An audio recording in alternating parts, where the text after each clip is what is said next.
জামাত ইসলাম এবং বিএনপি, এই দুটি দল এখন তো ভাগ হয়ে গেছে। আগে একত্রভাবে তারা রাজনীতি করতো, তারা নির্বাচন করতো। এখন দুইটি দল ভাগ হয়ে গেছে। তারা তারা 300 আসনেই প্রার্থী দিবে।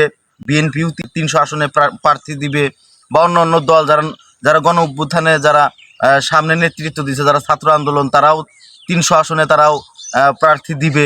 তা আপনি কিভাবে দেখেন যে কোন দলটা এবারে বাংলাদেশে সুষ্ঠু নির্বাচন হইলে, এই রাতের অন্ধকারের ভোটগুলো না হয়, যদি দিনের আলোতে ভোট হয়, সুষ্ঠু ভোট হয়, কোন দলটা ক্ষমতায় আসতে পারে?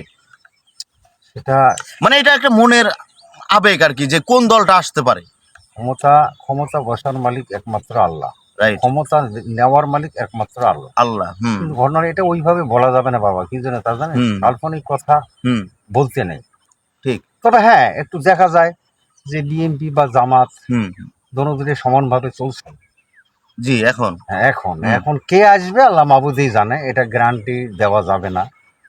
তবে আমাদের সাধারণ মানুষের যেটা মুখের কথা, সেটি হলো যে দলই ক্ষমতায় আসুক, কোনো নিরীহ, কোনো অসহায় মানুষ যেন সে যেন কারাবন্দী না হয়, সে যেন এরকম ধরনের আয়না ঘর আর আমাদের বাংলাদেশে না তৈরি হয়, এই বিষয়টা।